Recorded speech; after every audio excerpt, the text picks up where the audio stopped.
students, welcome to the EN 401 lecture on bending stress. Here's our roadmap for this lecture. We're going to talk about bending and then bending stress. We'll go into finding what C is, and then we'll go into beam failure and design. So bending, let's define bending so that we know what we're looking at in this lecture. So to bend means to force an object that was once straight into something that is curved. So in structural analysis, we typically analyze beams for their ability to resist bending. So we want our beams to stay as straight as possible usually. In beams, bending is caused by the internal bending moment, right? And we've already figured out how to find what a bending moment is in a beam by using our moment diagram. All right. So more internal moment is going to mean more beam bending. All right, so we have two pictures here of a beam. Before and after loading, this beam is simply supported, right? So in case one here, no load on the beam, it's nice and straight. And then in case two, we've put a load with value P on there, and that load has caused our beam to bend, right?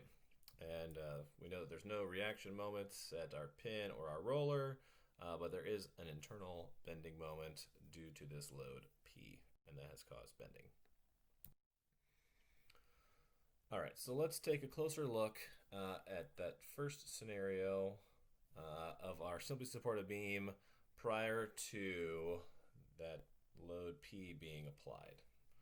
All right, so we'll throw some pseudo dimensions on our beam here. So it's got some length, right? So our beam has some length, and then our beam has a cross-sectional area. So it's in this case, we are doing a rectangular cross-sectional area. All right, so on our cross-section and our beam, we see an assortment of dots. All right, so we've got black dots which sit on the centroidal x-axis. We've got some teal dots that are above the central axis. We'll just call that the top of the beam. And then we have some blue dots. So those blue dots are on the bottom of the beam. So teal is top, the black is the middle, and blue is the bottom. All right, so important to note here that prior to loading, this beam is nice and straight. And so all these dots are equal distant apart. Right, oh, let me erase that. Right, all these dots are the same distance apart, which in this case right now is L, right? So what happens after we load this beam? Let's take a look on the next slide. All right, so now let's take a look at our beam now that we've applied load P. So this is case 2 from the third slide where our beam has had a load applied to it and it is now bent. All right, so we still have that same rectangular cross-section right there with the teal dots at the top, the blue dots at the bottom, and the black dots right in the middle on that centroidal x-axis. Right, so what we want to look at now is the distance apart from those dots now that the beam has bent. And, you know, prior to the load, these dots were vertically right on top of each other, but now we have this angle going on here. And so this is a little bit exaggerated so that you can clearly see what's happened here. So the distance between the black dots is still going to be length L. So if we were to put some dimensions on here, so the distance between the black dots is still length L. So the black dots haven't gotten any closer together or farther apart. So that's still length L. But we can see that the teal dots, right, our teal dots are now closer together. So they are less than L. apart. And our blue dots have gotten further apart, so those are greater than L apart. So what does that tell us? Well, if we go back to our lesson on strain from way back when, if our change in length is negative, right, that means we have a compressive strain. And if our change in length is positive, that means we have a tensile strain. So what does that mean for our beam? That means in the top half of the beam, so in this area here, all this stuff is in compression, and then in the bottom half, all this stuff here is in tension. Right? If you look at the cross section, same sort of thing. Up here, that's block is in compression, and this block here is in tension. So what about at the centroidal axis? Well, if we assume that the relationship between compression and tension is linear, so let's say compression is some negative value and tension is some positive value of delta L. At some point, delta L becomes 0, so that means there's 0 strain at the centroidal x-axis, which means there's also 0 stress there. So let's take more look at that on the next slide. All right, so looking at that strain distribution again, right, so we're just going to focus in on this cross section here, right? So we know that at the very top of the beam, the particles have moved closest together, which means they have the most compressive strain because they've moved closest together. So if they have the most compressive strain, that also means they have the most compressive stress. Similarly, on the bottom, at our blue dot, those particles have moved the farthest apart, which means they have the most tensile strain and also the most tensile stress. And again, the relationship between our strain values is linear, which means that as we move from the top to the bottom, it's a linear path of strain, and at some point we end up with no strain, which means we have no stress, right? So that occurs at the centroidal x-axis. So at our centroidal x-axis of our beam, there is no stress and no strain, and therefore we call that the neutral axis.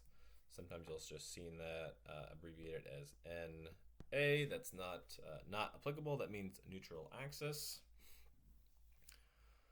right? So at our central x-axis, it's the neutral axis, no strain, and then the further we move away from that axis, the more strain we get, and therefore the more stress.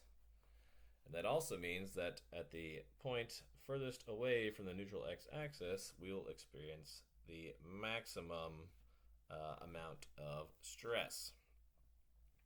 Right, so the maximum stress in our beam due to bending is going to be on this outermost edge because it's the furthest away from the neutral axis and therefore is experiencing the most amount of tensile or compressive strain.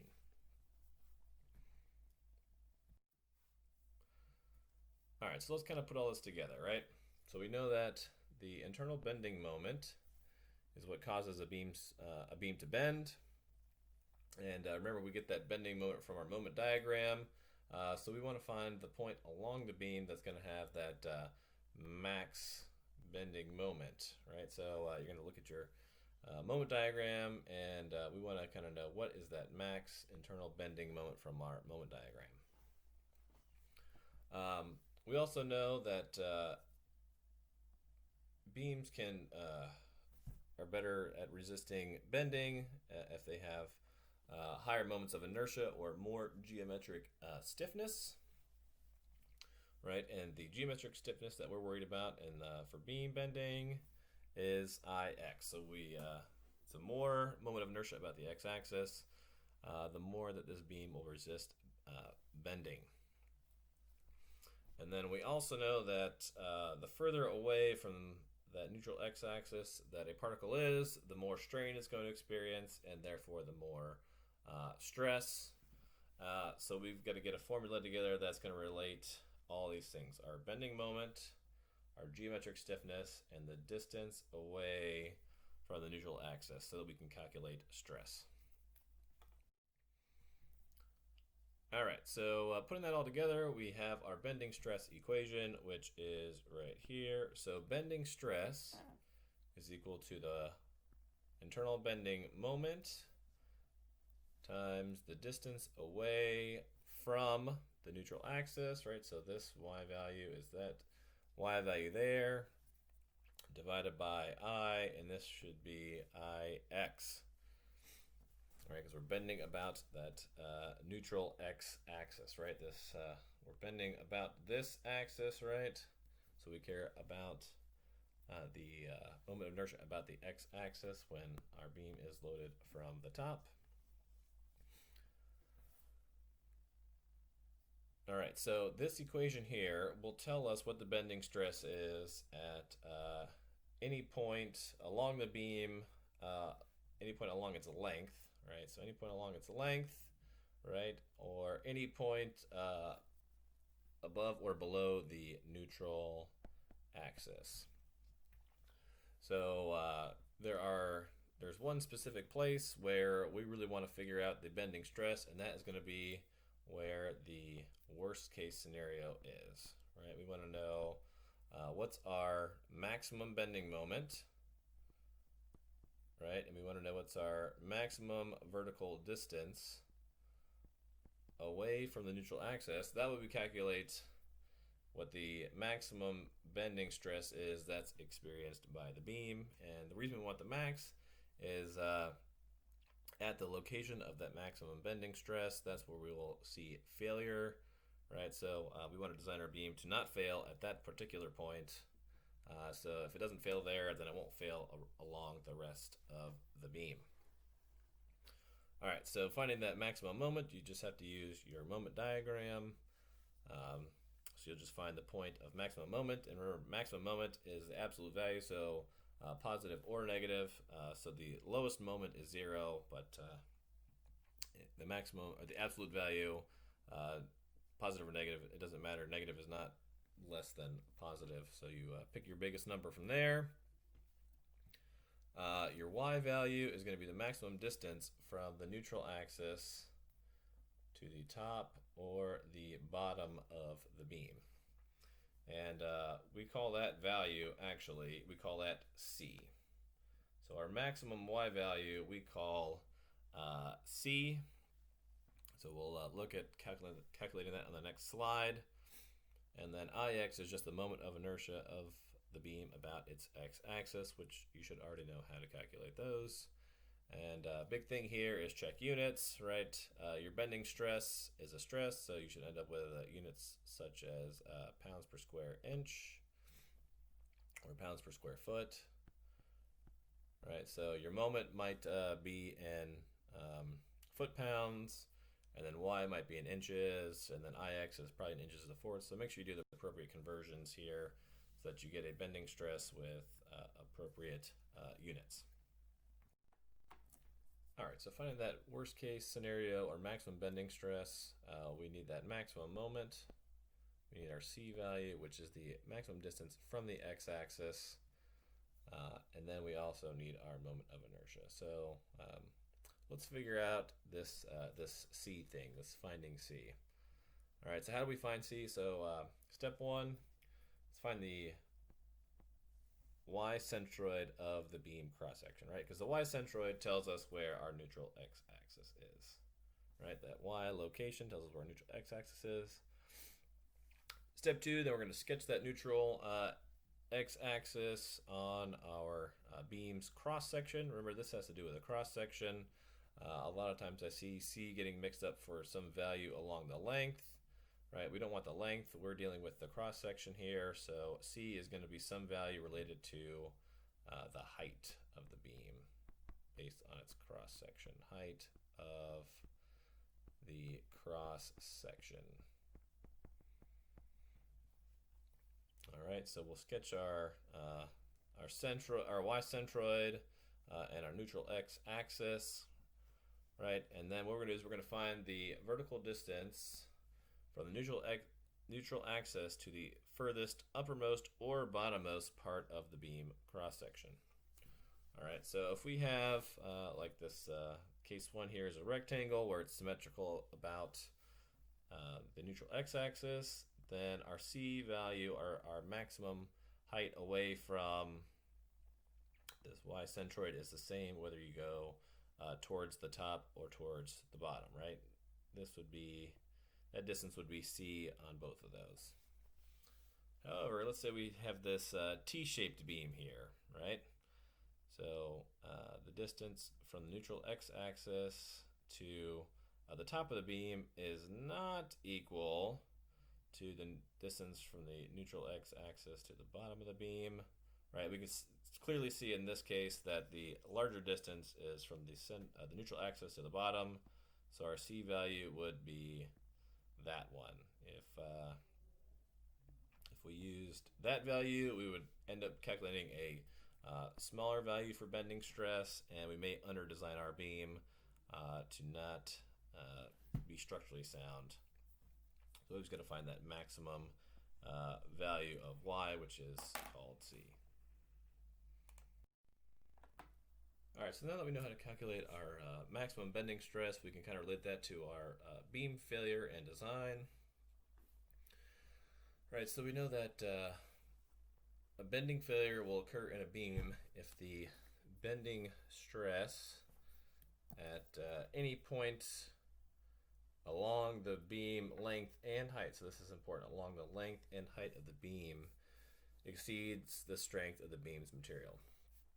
All right, so if we take a look at this beam on the bottom here, right, if we were to do a moment diagram, we would see that the maximum moment changes along the length of the beam. So that M is changing along the length. All right, and we also know that bending stress changes with relationship to the height of the beam, right? So we've got to find the worst case scenario for bending stress so that we can figure out where this beam is most likely to fail and then design our beam to not fail at that point. So in this beam down here, this is where that maximum bending stress occurred and the beam wasn't designed properly, or there was some loading that exceeded the design capability of the beam, and therefore that beam broke there, right? So this is what we need to find that point along the length and the height of the beam.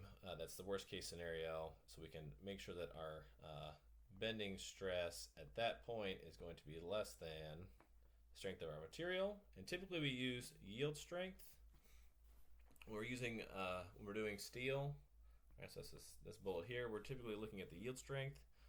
We could look at the ultimate strength, but what will happen is if we design to the ultimate strength, our building is going to deform, right? Because once we exceed the yield strength, we get permanent deformation, and that's typically not what we want. So we typically say once we exceed the yield strength, we have caused failure, because now we have permanent deformation in our structure. If we're using wood or other materials, we use what's called the modulus of rupture or the ultimate tensile strength. So if you see any of those things in your problems, right, that's what we're designing to. Again, we typically don't use ultimate tensile strength for metals because we'd have permanent deformation. But maybe for some other materials like carbon fiber that don't typically yield. If we're doing reinforced concrete, that's a little advanced for this class, right? Because the material is not uniform, and so there's special formulas that take into account, where the rebar is at and the strength of the concrete. So we're not going to get that deep, but just know that reinforced concrete, there's special formulas to calculate how to design those reinforced concrete beams. Right, and then remember, in beams that fail due to bending, we get crushing at the top, and we get pull apart at the bottom. right? So we got there. So compression on the top and tension in the bottom. That's if we have positive bending. We might have cases where there's negative bending, like if you have some kind of cantilever beam, in which case you would flip those around. And then the last thing here, we've already done this with columns, but we always add in a factor of safety when we design beams. We sort of guess at what the actual loads are going to be, and we want to make sure that our building is stronger than that. So code usually dictates a factor of safety, and then when we do our design, we make sure our factor of safety is greater than code, or at a minimum greater than 1, because if factor of safety is less than 1, that means we did not design our beam to be strong enough. All right, here's example 1A. So go ahead and check this out, give it a shot, and then look at the video for the solution. And then here's example 1B. So almost the same as 1A, except we took our beam from 1A and cut it into pieces and turned our rectangular cross section into an I-beam. So same amount of wood in 1A as 1B, and see how your bending stress changes just from that change. All right, in review, so in positive bending, what kind of stress and strain do we get above the neutral axis? We get compressive, right? So we get compressive stress and strain. Remember, those particles get closer together above the neutral axis in positive bending, and they get further apart below the neutral axis, so we get tensile stresses and strains below the neutral axis. If we have negative bending, those are reversed, so we get tension in the top and compression in the bottom. This is really important if you were designing a reinforced concrete beam, because in reinforced concrete we want to put the steel into the tension block. Right? If we put the steel in the compression block, it doesn't really help us at all. Right? The steel needs to take the tension. So if you don't know if you have negative or positive bending and you're doing reinforced concrete, you could make a not so great error by putting the steel in the wrong block, and then it's not taking tension, and then your beam will fail much sooner than expected. All right, how do we calculate the bending stress at any point in the beam? Well, first we need to find our M max from our moment diagram. Then we need to find our C value. Well, actually, this says any point in the beam, but let's just say maximum, right? So we want to calculate the maximum bending stress. Right, we need our C value, and then we also need the moment of inertia of the beam about its own centroidal x-axis. Right, and remember, C value is that maximum distance away from the neutral x-axis, right, vertically. So if this is our x-axis, that would be our C value, is the maximum distance perpendicular away from that axis. All right, that's it for bending stress. Thanks for watching.